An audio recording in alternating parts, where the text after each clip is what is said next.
A história não perdoa os omissos e condenará os covardes. Que não temos culpa de absolutamente nada. Sabemos que fizemos a coisa certa desde o primeiro momento. Olha, eu acho que ele receberia da seguinte forma. Você conhece aquela gargalhada dele?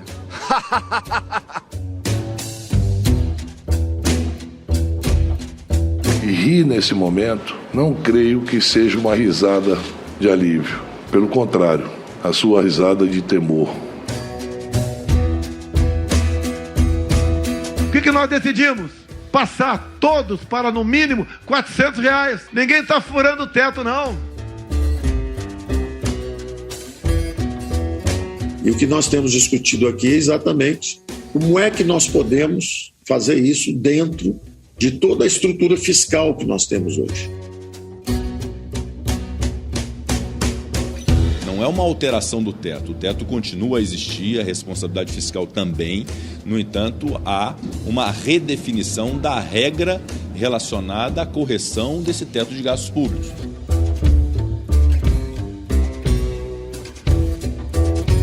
Uma crise está instalada no Ministério da Economia por causa do Auxílio Brasil, que é o programa de assistência social que vai substituir o Bolsa Família. O governo prometeu um valor de R$400 por família, mas o problema são as incertezas geradas pela equipe econômica quanto ao tamanho do rombo nas contas públicas. Para não romper o teto de gastos, criou-se um malabarismo, uma mudança na regra do teto que pudesse abrir espaço no orçamento. O mercado não reagiu bem, a bolsa despencou, o dólar subiu nas alturas e, como consequência dessa mágica contábil, começou uma debandada da pasta de Paulo Guedes.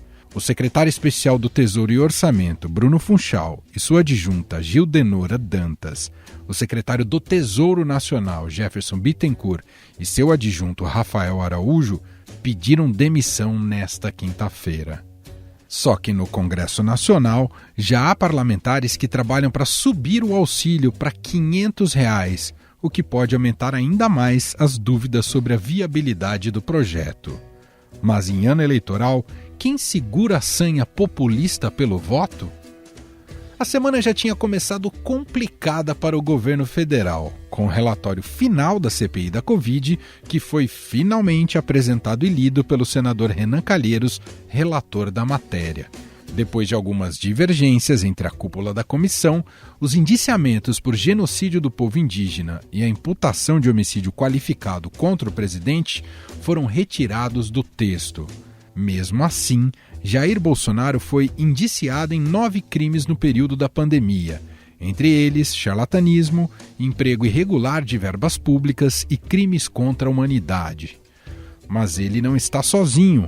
Ao todo, mais de 60 pessoas e 2 empresas também foram indiciadas no relatório da CPI da Covid.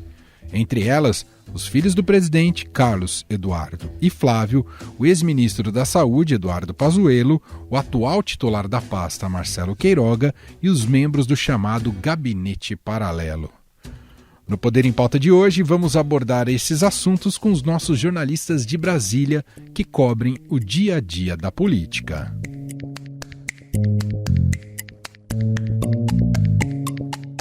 Começando aqui, como é uma despedida dele, porque a Vera Rosa vem no próximo, ele veio num dia bastante agitado, bem para conseguir fazer esse fechamento da melhor maneira possível. Olá, Marcelo de Moraes, tudo bem?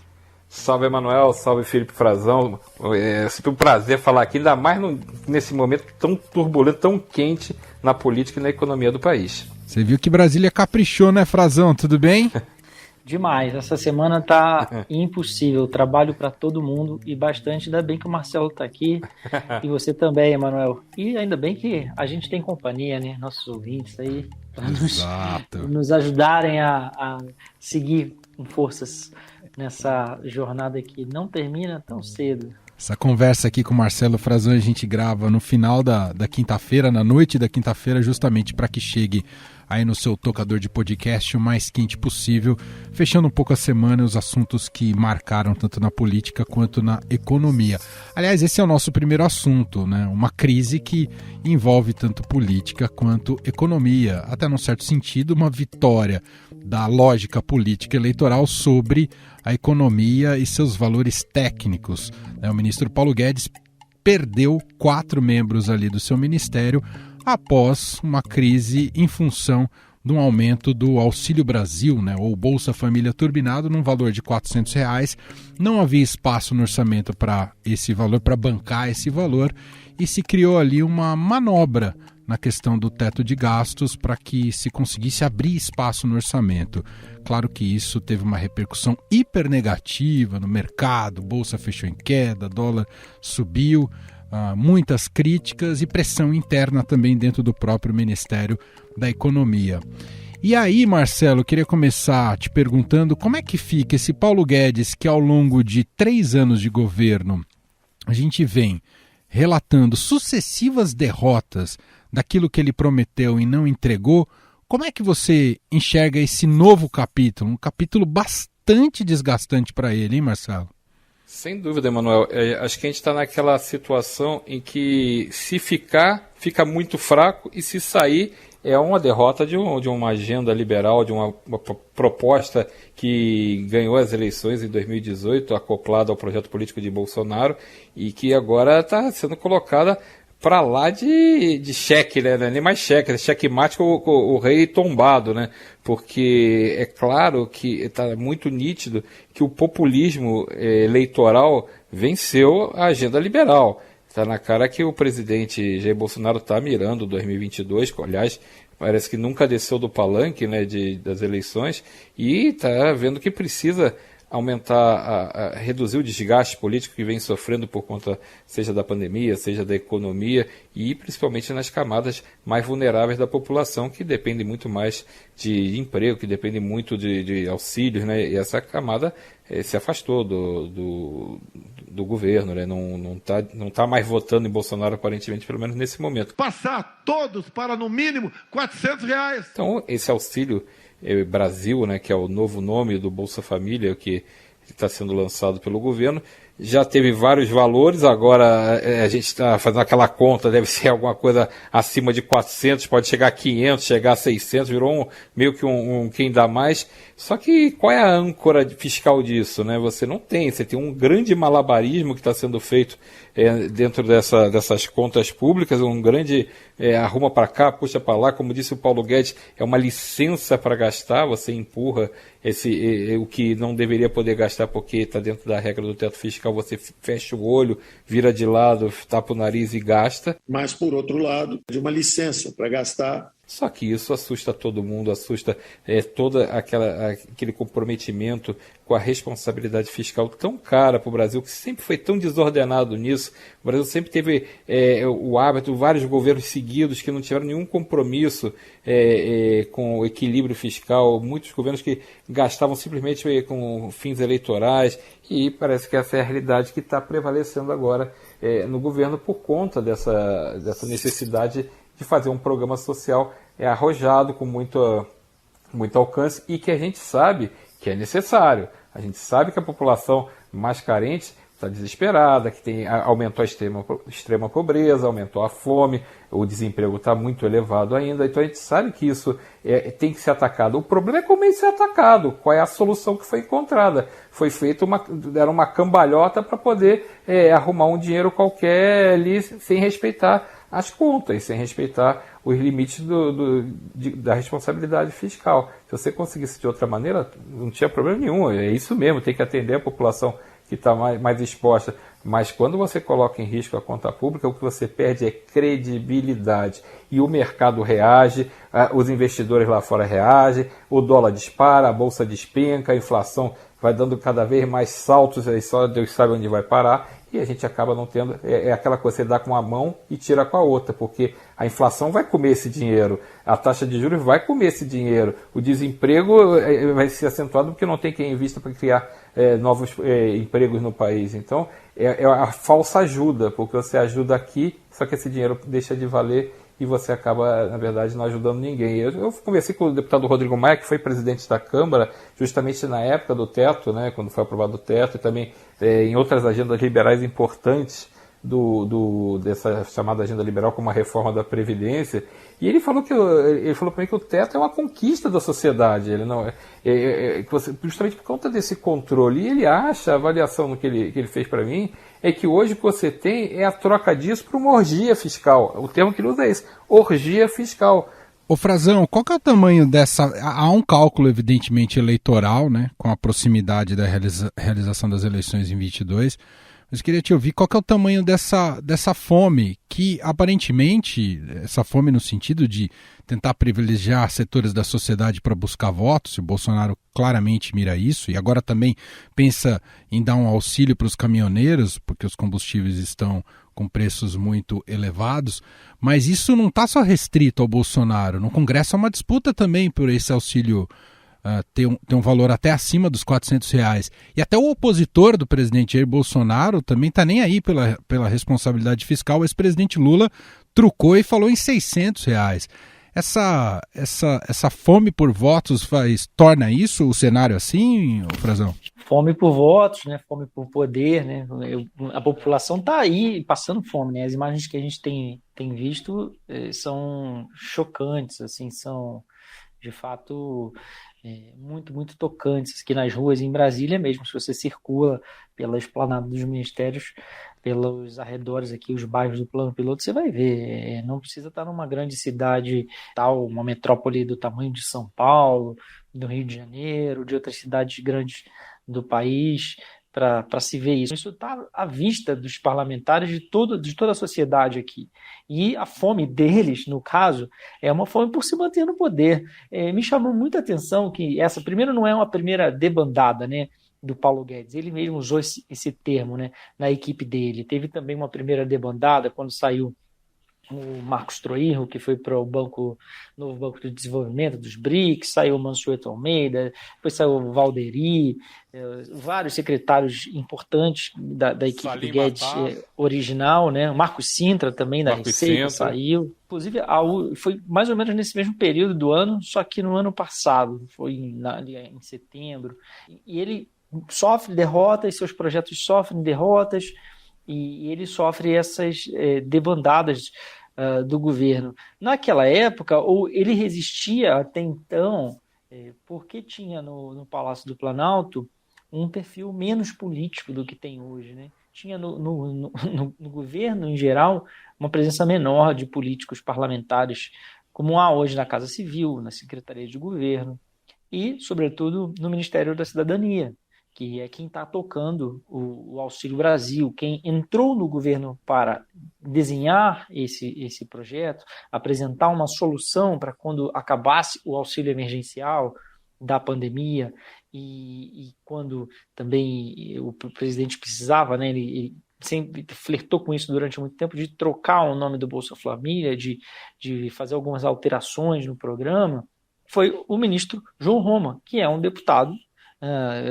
do Nordeste. Ele, vou usar a expressão do Nordeste, embora as pessoas não gostem quem é de lá, porque ele é pernambucano, de Recife, mas se fez politicamente em Salvador, na Bahia, e conhece muito bem o que se passa lá, está na oposição ao Lula, ao PT, e está enxergando o que está acontecendo lá, enxerga muito bem, tem capacidade é um quadro, ele é uma pessoa bem informada, hábil, passou por muito tempo em gestão, em cargos de gestão de máquina pública, e foi indicado para o governo, e desde o início do governo ele está bolando, desde que ele entrou no governo, né, ele está bolando essa reforma. Mas é uma pessoa que desde o início também tem cultivado atritos com o ministro Paulo Guedes. E agora tem o Ciro Nogueira, do Piauí, na Casa Civil, e a Flávia Arruda, aqui do Distrito Federal, na Secretaria de Governo, sem falar na atual composição da Câmara dos Deputados. O presidente da Câmara, Arthur Lira, que é muito influente no governo, é um aliado do governo, vai cobrando o ministro Paulo Guedes anuiu, né, com as derrotas, a convocação, que a gente não está nem mais lembrando, né, mas o Paulo Guedes deveria estar indo para a Câmara dos Deputados prestar contas sobre as suas offshores. Já todo mundo esqueceu disso, né? Mas a gente viu o que as bancadas do Arthur Lira fizeram com o Paulo Guedes.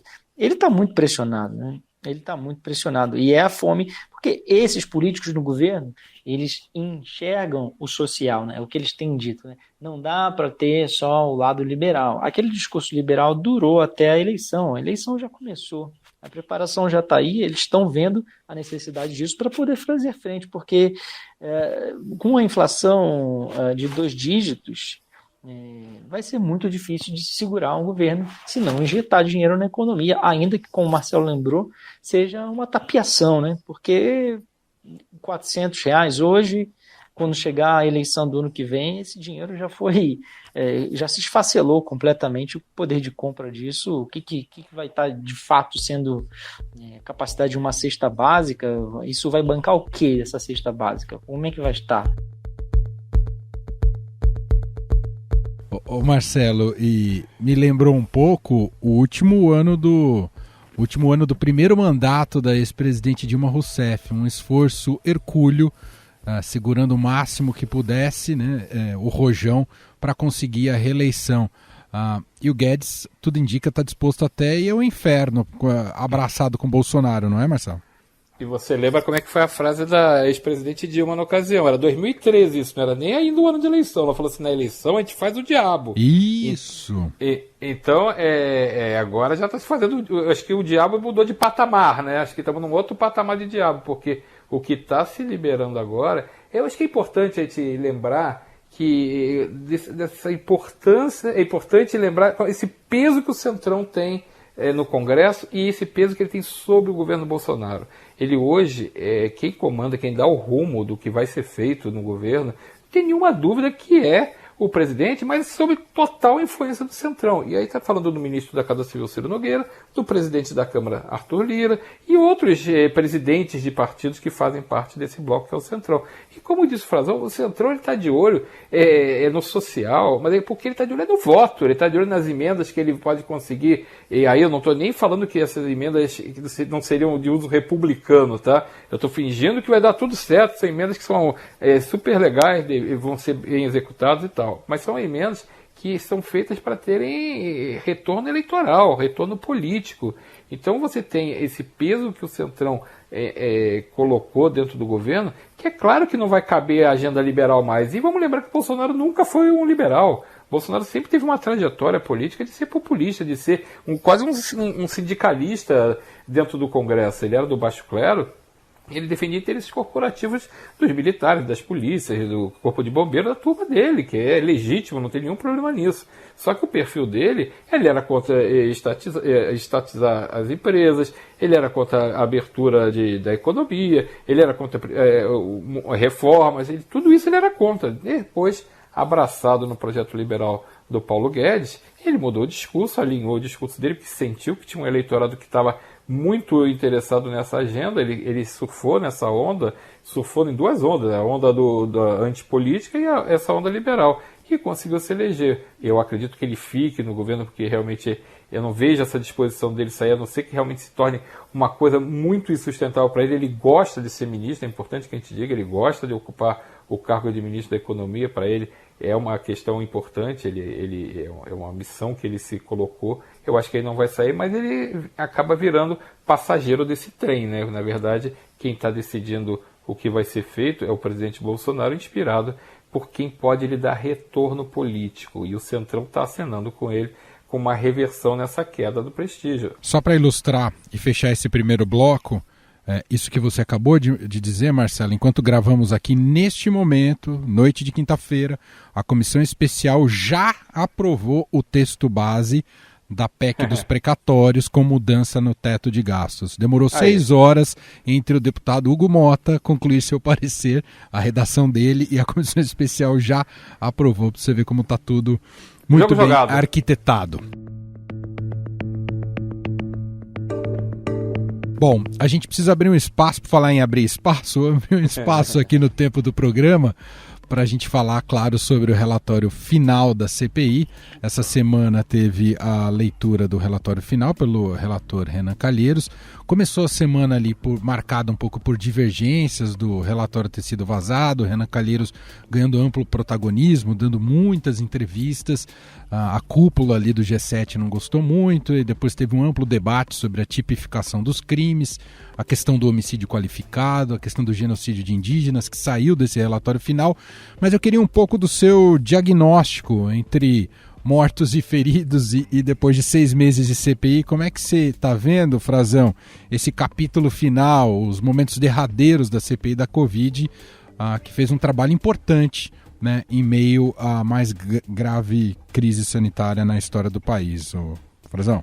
Emanuel, acho que a CPI termina, né, conclui suas atividades meio que dentro do que se esperava ali, dos capítulos, né, da CPI, do que a gente viu ao longo desses 6 meses. Não tem grandes surpresas o relatório do Renan Calheiros, né? Ele, inclusive, de certa forma, vinha antecipando, né, quem ele iria indiciar. Uma vez ele usou uma expressão de que ele não ia falar grosso e depois miar no relatório final, né? Claro que ele já estava anunciando o que ele preparava. E dos inocentes que pagaram com sua vida pela conduta irresponsável do governo federal na condução da pandemia. Me chamou a atenção, por exemplo, o fato dele ter trazido um pouco para dentro do relatório dele as pessoas que estavam também muito no alvo da CPI, das fake news, né? Trazendo ali parlamentares bolsonaristas, os filhos do presidente, tentando aproveitar um pouco do que também já era fato público, né, no Senado Federal.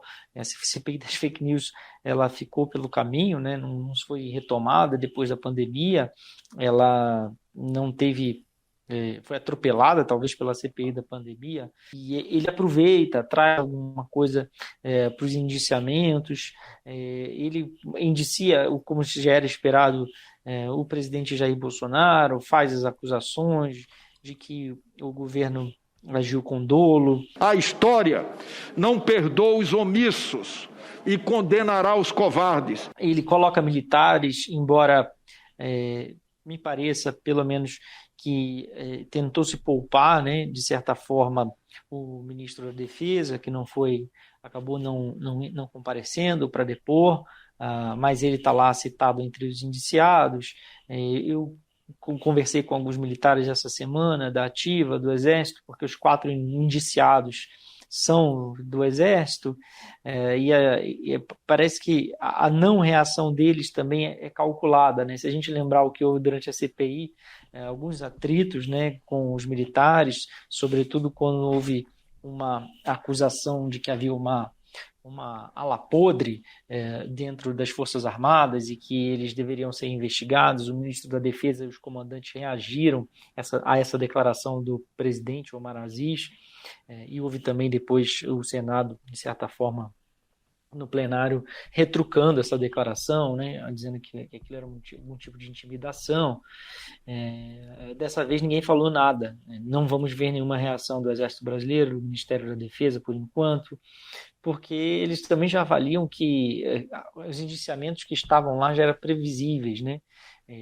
Sendo o Elcio Franco, o secretário executivo da Saúde, o ex-ministro da Saúde, general da Ativa, Eduardo Pazuello, mais o coronel Marcelo Blanco, que foi, no caso, flagrado lá em um outro capítulo da CPI, com as negociações, né, de vacina, tentando levar adiante algum tipo de negociação nebulosa, e está lá acusado de corrupção, e o próprio ministro da Defesa, porque o ministro Braga Neto era o gestor da reação, dentro, ainda como ministro da Casa Civil, né, o gestor da reação do governo, a pandemia, o coordenador, desempenhou essa função. O problema é que o que eu vejo maior, né, Manuel, talvez o Marcelo também possa completar, que fim isso vai levar, né? Isso. Porque é verdade. Isso agora segue para a CPI concluiu, né? A CPI faz suas propostas de elaboração de leis, né? Todo relatório de CPI é assim, né? Faz suas sugestões de indiciamento, mas e aí, né? E aí? O Ministério Público vai fazer o quê? Não se espera que o Procurador-Geral da República não dá sinais de que vá agir, vai levar isso adiante. Posso pecar por ação. Por omissão, não vão dizer isso, não podem até acusar, mas ninguém vai provar omissão, não. E ele tem lá os ministros do governo, ministros que ainda estão em exercício do cargo, porque há ex-ministros também, mas ele vai levar isso adiante, ele vai acolher o que a CPI apurou, não vai, a parte que lhe cabe, porque já na parte da Prevent Senior, dos empresários, não chegaria para ele, né? Ele vai agir em relação ao presidente da República? Essa é a grande questão. Como é que eles vão fazer para que o Ministério Público aproveite esse material? Acho que o Frazão traz aqui o ponto central, né, do que a gente vai começar a observar, Marcelo, a partir da semana que vem. Ainda esse relatório será votado, mas é exatamente isso. Politicamente, a CPI cumpriu um papel muito importante em meio à crise da pandemia. Questão jurídica ainda a gente não sabe, ainda o cenário é bastante incerto, né, Marcelo? Exato. Agora, também é o seguinte, né? Eu gosto de citar uma frase que o presidente da CPI, o senador Omar Aziz, falou essa semana durante essa reta final da confecção do relatório, que ele lembrou que o Procurador-Geral da República, Augusto Aras, vai ter que ser mágico se ele quiser passar pano nessa história, se ele quiser não punir ninguém. Porque mesmo que tenha uma dificuldade da justiça, e eu concordo muito com o Frazão, que tem uma dificuldade de você agora tocar, o procurador tem uma proximidade política muito grande com o presidente Bolsonaro, mas também vai ter uma pressão muito grande da opinião pública, da sociedade, dos órgãos de imprensa, do Congresso, das famílias, para que tenha uma consequência, porque não é possível que uma CPI que tenha tido esse tamanho de repercussão, que mexeu com uma coisa tão delicada, tão sensível, como são as mortes de mais de 600 mil pessoas, fora as pessoas que ficaram sequeladas, pessoas que sofreram nos hospitais,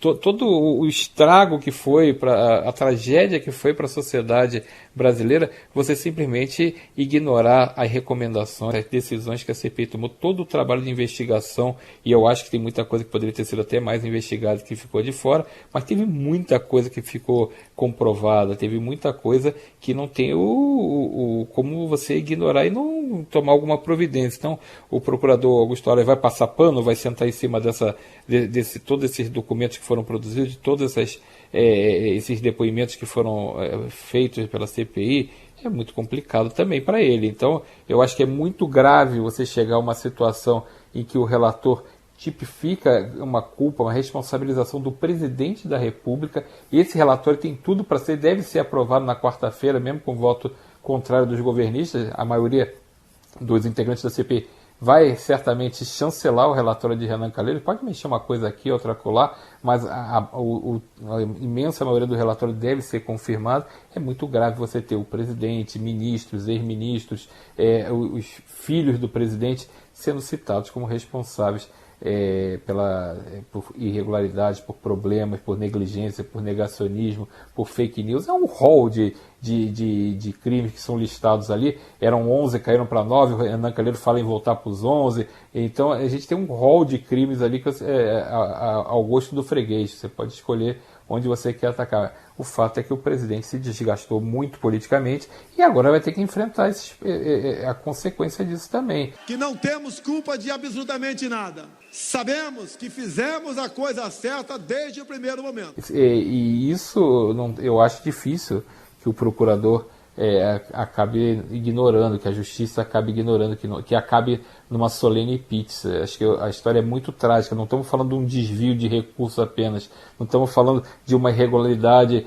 de algum tipo de coisa envolvendo o governo ou envolvendo algum órgão público. A gente está falando de gente que morreu, muita gente que morreu. A gente está falando de negacionismo, a gente está falando de demora, negligência na compra de vacinas, a gente está falando de vacinas que foram compradas ou foram negociadas a preços que não eram negociações super nebulosas. A gente está falando de fake news que foram feitas com o intuito de atrasar a vacinação, de não permitir que os melhores tratamentos fossem adotados, que o uso de máscaras fosse adotado. A gente está falando de remédios que não funcionam, que foram vendidos como sendo eficazes. É muita coisa e é uma tragédia muito grande. Muito bem. Assim encerramos e assim colocamos um ponto final no nosso Poder em Pauta dessa semana. Eu quero aqui, para esse final, agradecer muito o Marcelo de Moraes, que ao longo das últimas edições fez a cobertura de férias aqui da Vera Rosa, que está voltando à redação e no próximo Poder em Pauta vai estar aqui com a gente. Mas Marcelo, sinta-se convidado para outras edições, não é um capítulo final tão definitivo assim, viu, Marcelo? Valeu, Manuel. É sempre um prazer conversar aqui com você, com o Frazão, com os nossos ouvintes, ainda mais nesse período tão fértil na política, né? tão quente em termos de decisão, de coisas importantes que precisam ser discutidas e precisam ficar claras. O país está passando por um momento muito delicado, muito turbulento até, e é importante, eu acho muito importante a gente conseguir ter essa troca de conversar sobre esse momento político que o Brasil está passando. Foi um grande prazer participar. Muito bom. Marcelo de Moraes. Felipe Frazão, brigadíssimo e até o nosso próximo encontro, e aí já com a Vera Rosa com a gente daqui a 15 dias, certo, Frazão? Certíssimo, Manuel. Obrigado, Marcelo, por essa companhia de luxo aí, sempre uma aula te escutar. Valeu mesmo. Um abraço a todos.